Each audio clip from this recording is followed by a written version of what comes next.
Hello students, मैं मंजू शर्मा, प्रवक्ता computer, राजकीय महिला पॉलिटेक्निक अजमेर। आज के ई लेक्चर के अंदर हम EL 309 कंप्यूटर कम्युनिकेशन सब्जेक्ट के चैप्टर 1 के टॉपिक 1.3 ट्रांसमिशन मीडिया को समझेंगे। और ट्रांसमिशन मीडिया क्या होता है? ट्रांसमिशन मीडिया वो मीडियम होता है जिसके थ्रू हमारी इंफॉर्मेशन सोर्स से डेस्टिनेशन तक फ्लो करती है। जो ट्रांसमिशन मीडिया होता है वो दो प्रकार के होते हैं, गाइडेड मीडिया और अनगाइडेड मीडिया। गाइडेड मीडिया को हम वायर्ड मीडियम भी कहते हैं। वायर यानी कि केबल। जब हम कंप्यूटर्स को केबल के द्वारा आपस में जोड़ते हैं तो उसको हम कहते हैं गाइडेड मीडिया।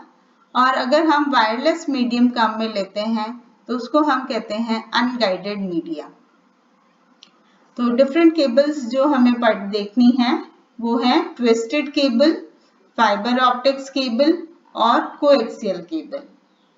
अनगाइडेड मीडिया के एग्जाम्पल हैं रेडियो वेव, माइक्रोवेव और इंफ्रारेड।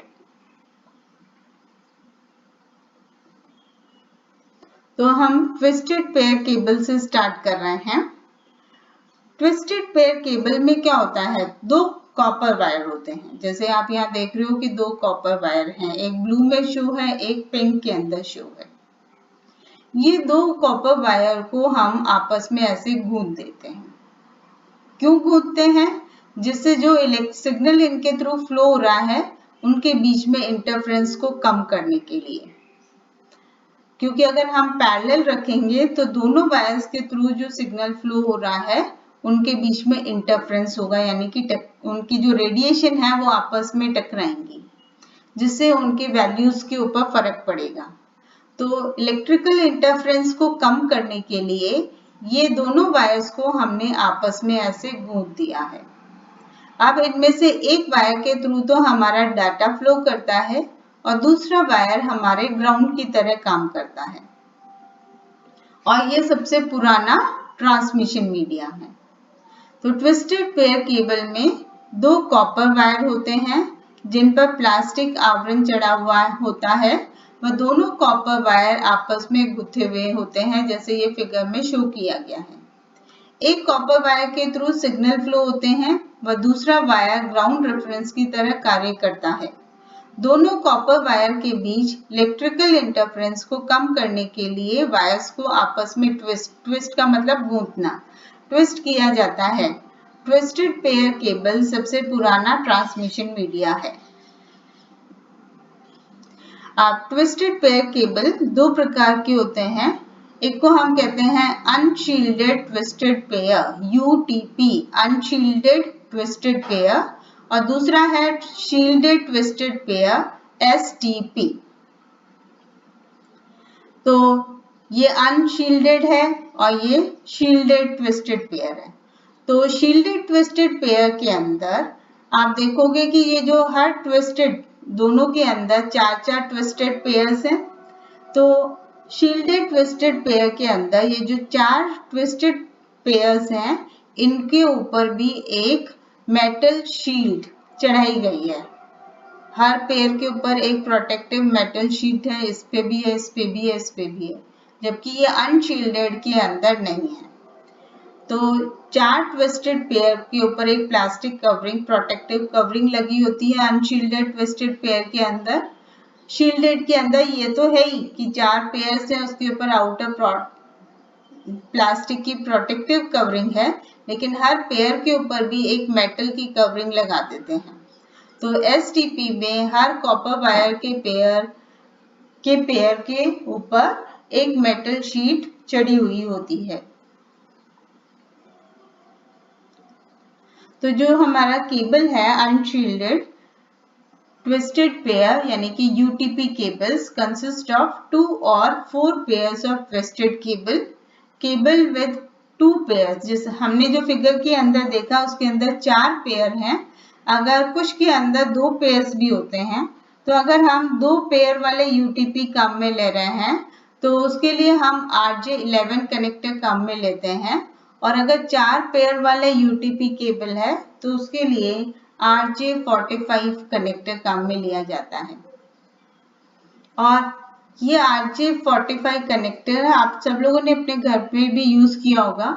जो भी अगर कंप्यूटर के साथ अगर मॉडेम काम में लेते हो तो मॉडेम से कंप्यूटर को जो कनेक्ट करने के लिए जो केबल के पास एंड में कनेक्टर लगे हुए होते हैं वो होते हैं RJ45 कनेक्टर्स।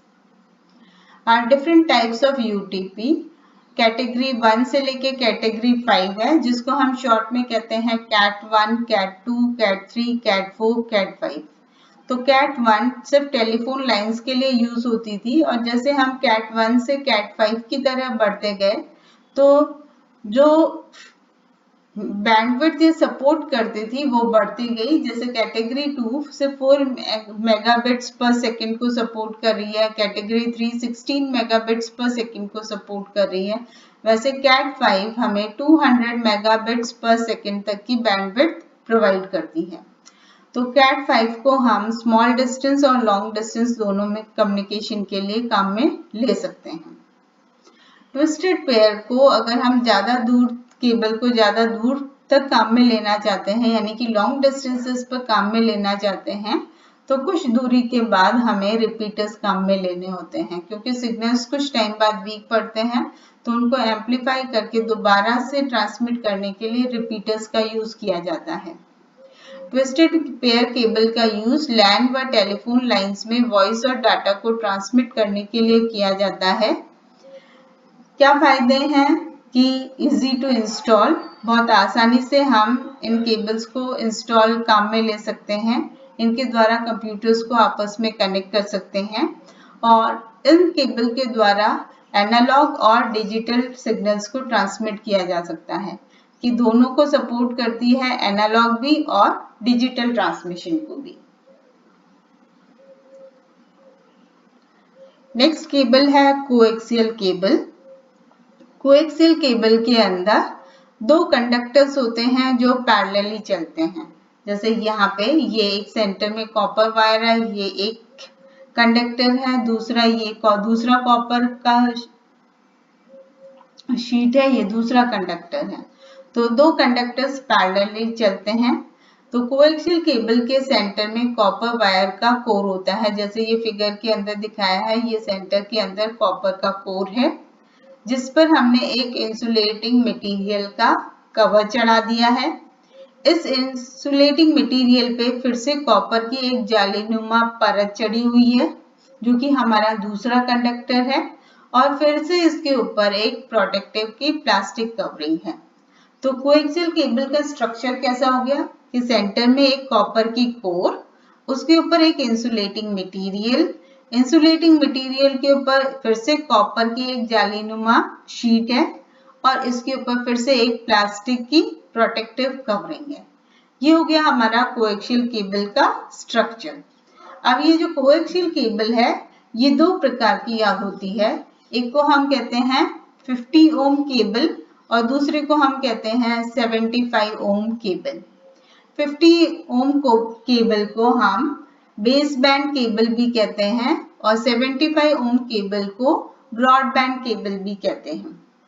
जो बेस बैंड केबल है वो डिजिटल ट्रांसमिशन के लिए यूज की जाती है और जो ब्रॉडबैंड केबल है वो एनालॉग ट्रांसमिशन के लिए यूज की जाती है। तो कोएक्सियल केबल 2 प्रकार की होती है, एक है 50 ओम केबल और दूसरी है 75 ओम केबल। 50 ओम केबल को बेस बैंड केबल कहते हैं और 75 ओम केबल को ब्रॉडबैंड केबल कहते हैं। 50 ओम केबल का यूज डिजिटल ट्रांसमिशन के लिए किया जाता है। हर 1000 फीट पर सिग्नल्स को एम्पलीफाई करना पड़ता है। 75 ओम केबल का यूज एनालॉग ट्रांसमिशन व केबल टेलीविजन में किया जाता है। तो केबल वाले जो टीवी को कनेक्ट करने के लिए जो केबल काम में लेते थे वो होती है कोएक्सियल केबल। अब इनके एग्जाम्पल है RG59 एक 75 ओम केबल है, वैसे ही 75 ओम केबल है, वैसे ही 50 ओम केबल के एग्जाम्पल है RG58 व RG11। तो RG58 और RG11 50 ओम की केबल है यानी कि बेस बैंड केबल है और RJ59 एक ब्रॉडबैंड केबल है। कोएक्सियल केबल को डिवाइसेस के साथ कनेक्ट करने के लिए हम BNC कनेक्टर का यूज किया जाता है और यहाँ पे डिफरेंट BNC कनेक्टर्स की कुछ फोटोज दिखाई हुई है। इस वाले को हम कहते हैं T कनेक्टर। ये होता है एंड कनेक्टर यानी कि ये केबल का एंड है और लास्ट डिवाइस है। अगर कंप्यूटर्स को हम बस टोपोलॉजी में जोड़ रहे हैं यानी कि यहाँ तो ये जो आप देख रहे हो T वाला हिस्सा ये कंप्यूटर के अंदर जो नेटवर्क कार्ड है उसके ऊपर कनेक्ट हो जाएगा और केबल को हम काट के एक एंड इस सिरे से जोड़ देंगे और दूसरा एंड इस सिरे से जोड़ देंगे। तो जब भी हमें किसी भी कंप्यूटर के साथ कंप्यूटर को नेटवर्क में जोड़ना है, एक तरफ से केबल आ रही है और एक तरफ से केबल जा रही है तो T कनेक्टर का यूज करते हैं। जो ये T वाला एंड है ये कंप्यूटर के नेटवर्क कार्ड के साथ कनेक्ट हो जाएगा और केबल को काट के दोनों एंड पे जोड़ देंगे। और अगर ये कंप्यूटर लास्ट है कंप्यूटर है किसी भी टोपोलॉजी के अंदर यानी कि केबल यहाँ पे आ रही है जा नहीं रही है तो हम ये वाले BNC कनेक्टर का यूज करते हैं। कोएक्सियल केबल के क्या कैरेक्टरिस्टिक्स हैं? यहाँ पे फर्स्ट 4 इसके एडवांटेजेस बता रहे हैं, ये इसका डिसएडवांटेज बता रहा है कि केबल की कॉस्ट कम होती है, इसको बहुत आसानी से इंस्टॉल किया जा सकता है और बड़ी आसानी से नए कंप्यूटर्स को हम नेटवर्क में जोड़ भी सकते हैं और नेटवर्क से हटा भी सकते हैं।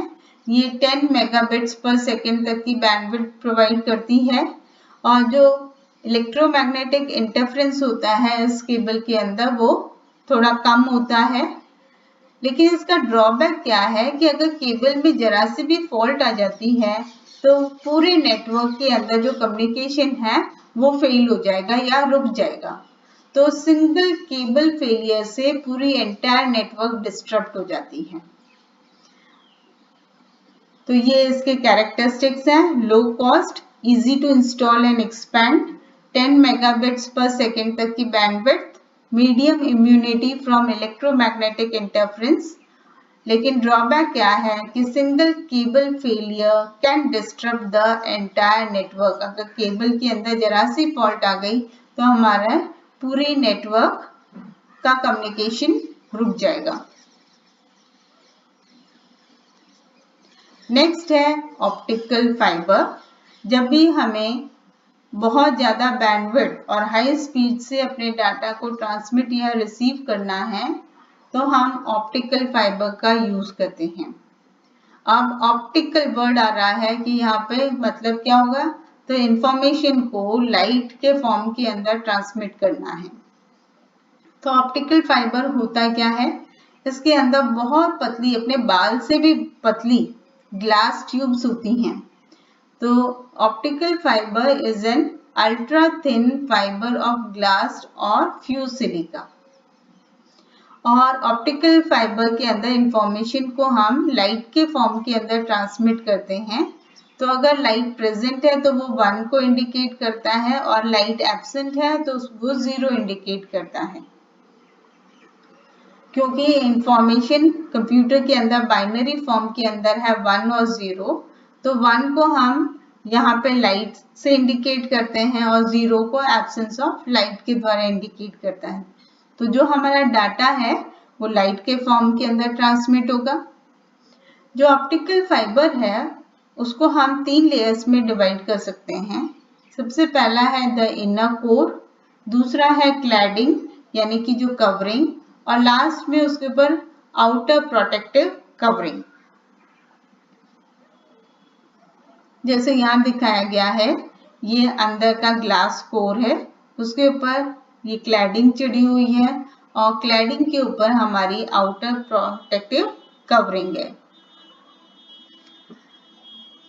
Optical fiber consists of 3 concentric layers: the inner core, cladding around it, and outer protective covering. Inner core जिसका डायमीटर 8 से 200 माइक्रोमीटर, देखो माइक्रोमीटर यानी कि 10 to the power -6 के करीब होता है, में बंच ऑफ ऑप्टिकल फाइबर्स होते हैं, यानी कि बहुत पतले ग्लास के रेशे। क्लैडिंग प्लास्टिक या ग्लास की बनी होती है जिसका रिफ्रैक्टिव इंडेक्स इनर कोर से कम होता है, क्योंकि ये रिफ्रैक्टिव इंडेक्स इसकी वर्किंग को कंट्रोल करता है। क्योंकि अगर रिफ्रैक्टिव इंडेक्स ज़्यादा हुआ तो जो लाइट है वो प्लास्टिक से यानी कि मीडियम से बाहर रिफ्रैक्ट हो जाएगी। ऑप्टिकल ट्रांसमिशन सिस्टम के 3 पार्ट्स होते हैं: transmission media, light source and light detector. Light source के द्वारा लाइट पल्स को जनरेट किया जाता है। ट्रांसमिशन मीडिया जो कि हमारा फाइबर है जिसके थ्रू इंफॉर्मेशन ट्रांसमिट होगी, और लाइट डिटेक्टर रिसीविंग साइड के ऊपर लाइट डिटेक्टर होगा जो कि लाइट को सेंस करके उसे वापस से बाइनरी इंफॉर्मेशन के अंदर चेंज करेगा। लाइट सोर्स एलईडी या लेजर डायोड होता है जिसके द्वारा इलेक्ट्रिकल सिग्नल्स को लाइट पल्स में कन्वर्ट किया जाता है। लाइट पल्स को ऑप्टिकल फाइबर के द्वारा ट्रांसमिट किया जाता है। रिसीवर साइड में एक डिटेक्टर होता है। डिटेक्टर एक फोटो डायोड है जिसके द्वारा लाइट पल्स को इलेक्ट्रिकल सिग्नल्स में बदला जाता है। तो ऑप्टिकल ट्रांसमिशन सिस्टम के 3 पार्ट्स हैं। सबसे पहले लाइट सोर्स जो कि इलेक्ट्रिकल सिग्नल को लाइट के अंदर कन्वर्ट करता है, फिर ट्रांसमिशन मीडिया जो कि हमारा ऑप्टिकल फाइबर है जिसके थ्रू डाटा ट्रांसमिट होगा, और लास्ट उसके एंड के ऊपर होगा लाइट डिटेक्टर जो कि लाइट पल्स को वापस से इलेक्ट्रिकल सिग्नल में कन्वर्ट करता है। तो ऑप्टिकल फाइबर के अंदर मेन 3 पार्ट्स हैं। सबसे अंदर है इनर कोर, उसके ऊपर है क्लैडिंग, और क्लैडिंग के ऊपर है प्रोटेक्टिव कवरिंग। जो क्लैडिंग का रिफ्रैक्टिव इंडेक्स है वो कोर के रिफ्रैक्टिव इंडेक्स से कम होता है, और साथ में इसके जो ट्रांसमिशन सिस्टम के 3 पार्ट्स हैं: ट्रांसमिशन मीडिया, लाइट सोर्स और लाइट डिटेक्टर। हाँ, ट्रांसमिशन के लिए यहाँ पे टोटल इंटरनल रिफ्रैक्शन सिद्धांत को यूज किया जाता है। टोटल इंटरनल रिफ्रैक्शन के कारण लाइट पल्स को ग्लास फाइबर के थ्रू ट्रांसमिट किया जाता है। अब यहाँ पे इस फिगर के अंदर 3 एग्जाम्पल दे रखे हैं कि अगर ये हमारा ऑप्टिकल फाइबर है, अगर इसके ऊपर ये लाइट पल्स क्रिटिकल एंगल, कोई क्रिटिकल एंगल है उससे कम है, तो इस केस में ये लाइट बाहर रिफ्लेक्ट हो जाएगी। अगर लाइट क्रिटिकल एंगल पे इंसिडेंस है तो रिफ्रैक्शन के बाद ये ऐसे ट्रेवल करेगी, और अगर ये लाइट का जो एंगल है वो क्रिटिकल एंगल से हम बढ़ा दें तो ये रिफ्रैक्ट होके वापस से फाइबर के अंदर ही आ जाएगी। तो हमने इस लाइट को ऐसे सेट किया है जिससे क्या है कि ये एंगल जो बन रहा है वो क्रिटिकल एंगल से ज्यादा हो, जिससे क्या है कि लाइट बाहर न जाकर वापस फाइबर के अंदर ही रिफ्लेक्ट होकर आ जाए। जैसे इस फिगर के अंदर दिखाया है कि यहाँ पे सेंटर से लाइट आ रही है और इसको हम रिफ्लेक्ट करके ऐसे रिफ्लेक्ट कर रहे हैं जिससे वो इस मीडियम के अंदर ही ट्रैवल करे और मीडियम से बाहर नहीं निकले। तो टोटल इंटरनल रिफ्लेक्शन के कारण लाइट पल्स को ग्लास फाइबर के थ्रू ट्रांसमिट किया जाता है।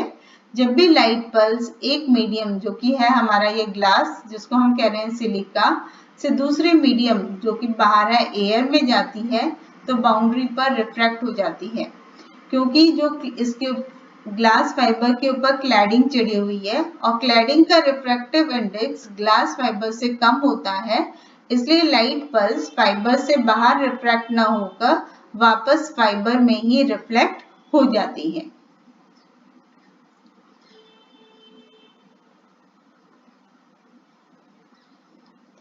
तो इस फिगर के अंदर टोटल इंटरनल रिफ्लेक्शन को दिखाया गया है।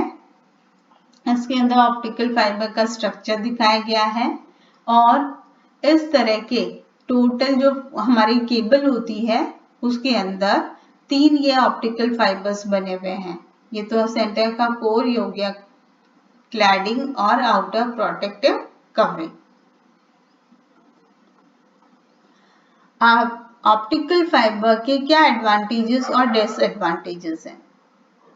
आप सबसे पहला एडवांटेज ये है कि ये लार्ज वेब बैंडविड्थ प्रोवाइड करता है, जिससे हम ज़्यादा डाटा को ट्रांसमिट कर सकते हैं। दूसरा फायदा है हाई स्पीड। लाइट पल्स की ट्रैवलिंग स्पीड इलेक्ट्रिकल सिग्नल से भी ज़्यादा होती है, अतः ऑप्टिकल फाइबर द्वारा लॉन्ग डिस्टेंसेस पर भी बहुत ज़्यादा तीव्र गति से डाटा को ट्रांसमिट किया जा सकता है। लो लॉस। लंबी दूरी में लाइट पल्सेस को इलेक्ट्रिकल सिग्नल के मुकाबले कम बार एम्पलीफाई करना पड़ता है, क्योंकि लाइट पल्स में कम लॉसेस होते हैं। Immunity to electromagnetic interference. Optical fibre insulating material के बने होने के कारण इन पर इलेक्ट्रिकल व मैग्नेटिक फील्ड का असर नहीं होता है। Light weight. केबल का जो वजन है वो हल्का होता है। Digital and analog transmission. इसके द्वारा डाटा को एनालॉग व डिजिटल दोनों तरह के सिग्नल्स के फॉर्म में ट्रांसमिट किया जा सकता है। डिसएडवांटेज क्या है? एक तो इसकी कॉस्ट, और इसको इंस्टॉल और मेंटेनेंस में करना उतना आसान नहीं है जितना कि ऑप्टिकल और कोएक्सियल केबल और ट्विस्टेड केबल को इंस्टॉल करना है। नेक्स्ट हम अनगाइडेड ट्रांसमिशन मीडिया देख रहे हैं। अनगाइडेड ट्रांसमिशन मीडिया का मतलब होता है वायरलेस। तो वायरलेस कैटेगरी में सबसे पहले ले रहे हैं रेडियो ट्रांसमिशन। तो इलेक्ट्रोमैग्नेटिक वेव्स जिनकी फ्रीक्वेंसी 3 किलोहर्ट्ज से 1 गीगाहर्ट्ज के बीच होती है, उनको हम रेडियो वेव्स कहते हैं। रेडियो वेव्स को बहुत आसानी से जनरेट किया जा सकता है। जो रेडियो वेव्स होती हैं वो ओमनी डायरेक्शनल होती हैं, मतलब चारों तरफ फैल जाना।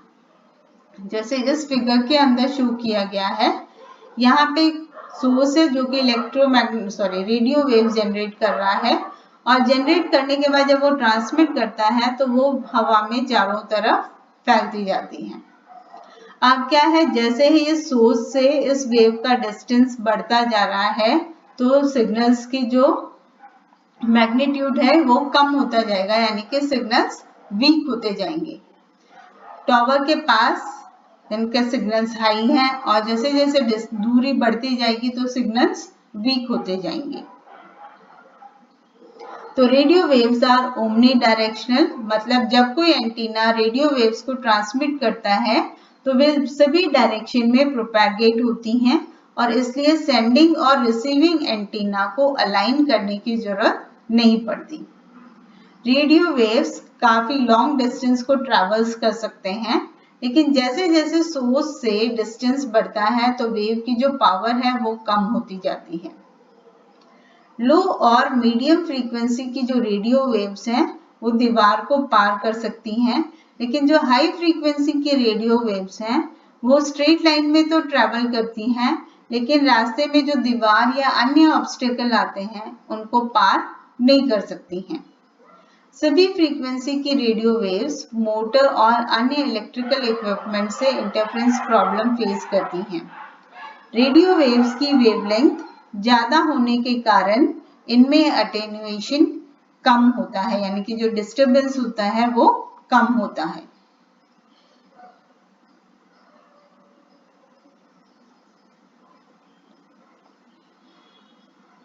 नेक्स्ट है माइक्रोवेव ट्रांसमिशन।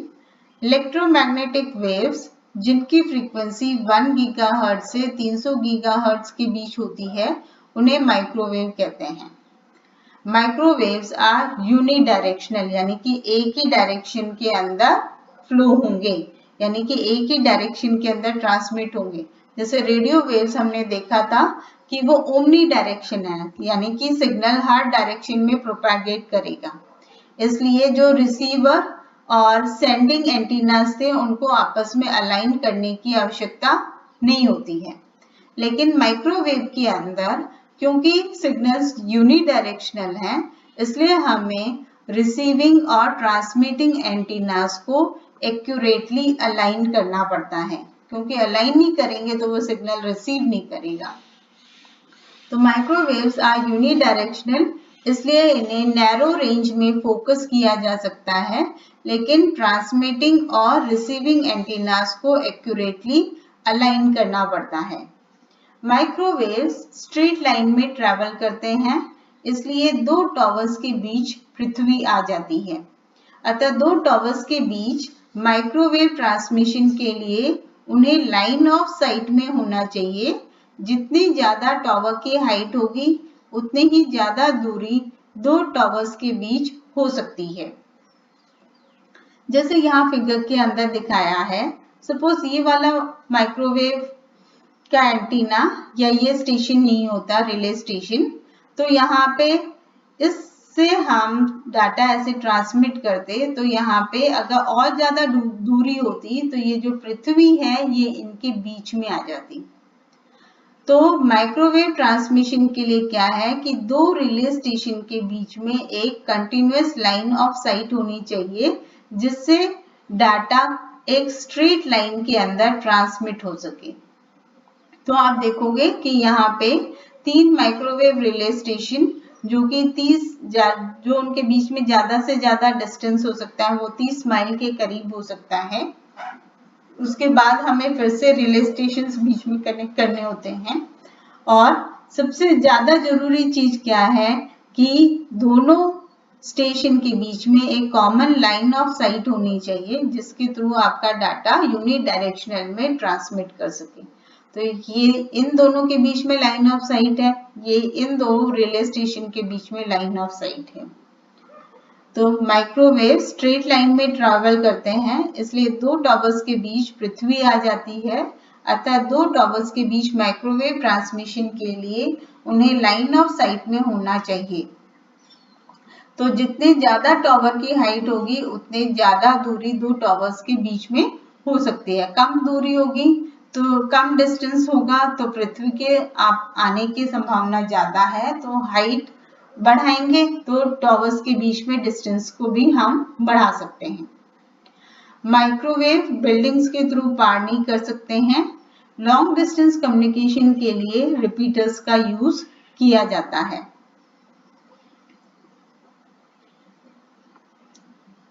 माइक्रोवेव कम्युनिकेशन के लिए हम दो प्रकार के एंटीनास काम में लेते हैं। एक को हम कहते हैं पैराबोलिक डिश एंटीना, ये पैराबोला फॉर्म के अंदर है, और दूसरे को कहते हैं हॉर्न एंटीना, जिसको आप समझ सकते हो एक कुप्पी की तरह दिखाई दे रहा है। ये इसका फनल है, ये इसका आउटलेट या इनलेट आउटलेट है, मान लो आउटलेट है फनल का। तो माइक्रोवेव कम्युनिकेशन के लिए हम दो प्रकार के एंटीनास काम में लेते हैं। एक को हम कहते हैं डिश एंटीना और दूसरे को हम कहते हैं horn antenna. Parabolic dish antenna, यहाँ पे आप देखो कि इसके सिग्नल्स आ रहे हैं सारे पैरेलल फॉर्म के अंदर, तो इसने इन सबको एक जगह पे कंसेंट्रेट कर लिया। इससे क्या होगा कि ये सिग्नल स्ट्रॉन्ग हो जाएगा, इसकी जो पावर है वो बढ़ जाएगी। वैसे ही यहाँ से ये सिग्नल आ रहा है, ये इनको पैरेलली ट्रांसमिट कर रहा है। ऐसे ही पैरेलली रिसीव करेगा सारे फनल में इकट्ठा करके, और उसके बाद में उसको टनल के थ्रू रिसीव कर लेगा। Parabolic dish antenna, it is used by receiving station. It is parabolic in shape which concentrates all energy to a small beam, thus achieving a strong signal with high signal noise ratio. Horn antenna, it has a stem which has a curved head. In sending station, outgoing waves from the stem are broadcast by the curved head as a series of parallel beams. In the receiving station, the rays are collected by the curved head. ये जो curved head है इसके द्वारा parallel beams को receive किया जाएगा and deflected in the stem, और ये stem के अंदर deflect कर देंगे। वैसे ही ट्रांसमिट करते हुए पैरेलली ट्रांसमिट होगा, रिसीव करते वक्त पैरेलली रिसीव करके सबको कलेक्ट करने के बाद स्टेम में डिफ्लेक्ट कर देंगे। Long distance telephone communication, mobile phones, television distribution में माइक्रोवेव कम्युनिकेशन का यूज किया जाता है। कम्युनिकेशन सैटेलाइट एक माइक्रोवेव रिले स्टेशन है जिसका यूज दो ground based microwave transmitter receiver को लिंक करने के लिए किया जाता है और अपलिंक व डाउनलिंक के लिए दो अलग फ्रीक्वेंसी का यूज किया जाता है। नेक्स्ट है infrared transmission. Short range communication के लिए इंफ्रारेड सिग्नल्स का यूज किया जाता है। हम सबने अपने डेली लाइफ के अंदर रिमोट का यूज करते हैं, टीवी का रिमोट हो, एसी का रिमोट हो, तो रिमोट से जो टीवी तक या एसी तक जो कम्युनिकेशन होता है वो इंफ्रारेड ट्रांसमिशन होता है। टीवी, वीसीआर, एसी व अन्य इलेक्ट्रॉनिक इक्विपमेंट का रिमोट कंट्रोल इंफ्रारेड कम्युनिकेशन के उदाहरण हैं। ये डायरेक्शनल यानी कि रिमोट हमेशा एक ही डायरेक्शन में काम करता है, इसलिए ये डायरेक्शनल, चीप व इजी टू बिल्ड होते हैं। ये वॉल्स व अन्य सॉलिड ऑब्जेक्ट्स के थ्रू पास नहीं कर सकते, इसलिए एक कमरे के प्रयोग में होने वाला इंफ्रारेड सिस्टम दूसरे कमरे के इंफ्रारेड सिस्टम के साथ इंटरफेयर नहीं करता। जैसे एक में टीवी चला रहे हैं हम रिमोट से और दूसरे कमरे में हम एसी चला रहे हैं, तो दोनों के रिमोट के सिग्नल्स आपस में इंटरफेयर नहीं करते, या दूसरे में भी दूसरा टीवी चल रहा है तो दोनों रिमोट के जो सिग्नल्स हैं वो आपस में इंटरफेयर नहीं करते, क्योंकि जो इंफ्रारेड ट्रांसमिशन सिग्नल्स हैं वो वॉल के थ्रू या बिल्डिंग के थ्रू पास नहीं कर सकते हैं। कोई भी सॉलिड ऑब्जेक्ट बीच में आ जाए उसके थ्रू भी पास नहीं करते हैं। और लास्ट क्या है, इसका एडवांटेज ये है कि इंफ्रारेड सिस्टम यूज करने के लिए हमें गवर्नमेंट से कोई लाइसेंस या परमिशन लेने की आवश्यकता नहीं होती है। जैसे रेडियो वेव या माइक्रोवेव के अंदर हम कोई पर्टिकुलर फ्रीक्वेंसी बैंड काम में लेना होता है और वो फ्रीक्वेंसी बैंड की यूज करने की परमिशन हमें गवर्नमेंट से लेनी होती है, लेकिन इंफ्रारेड ट्रांसमिशन के लिए हमें गवर्नमेंट से कोई लाइसेंस लेने की जरूरत नहीं पड़ती है। तो शॉर्ट रेंज कम्युनिकेशन के लिए इंफ्रारेड सिग्नल का यूज किया जाता है। टीवी, एसी के रिमोट्स इंफ्रारेड कम्युनिकेशन के उदाहरण हैं। ये डायरेक्शनल, चीप और आसानी से बिल्ड कर सकते हैं। ये वॉल्स और सॉलिड ऑब्जेक्ट के थ्रू पास नहीं कर सकते, इसलिए एक कमरे में प्रयोग होने वाला इंफ्रारेड सिस्टम दूसरे कमरे में प्रयोग होने वाले इंफ्रारेड सिस्टम के साथ इंटरफेयर नहीं करता है और इसको यूज करने के लिए हमें गवर्नमेंट से कोई परमिशन या लाइसेंस लेने की आवश्यकता नहीं होती है। तो स्टूडेंट्स, जैसा आप लोगों ने देखा कि इस ई लेक्चर के अंदर हमने डिफरेंट ट्रांसमिशन मीडिया को समझा, जिसके अंदर थे गाइडेड और अनगाइडेड ट्रांसमिशन मीडिया। गाइडेड यानी कि वायर्ड, और वायर्ड के अंदर हमने जो केबल्स देखी थी वो थी ट्विस्टेड केबल, कोएक्सियल केबल और ऑप्टिकल फाइबर केबल। और अनगाइडेड ट्रांसमिशन मीडिया के अंदर हमने रेडियो ट्रांसमिशन, माइक्रोवेव ट्रांसमिशन और इंफ्रारेड ट्रांसमिशन को समझा। Thank you students.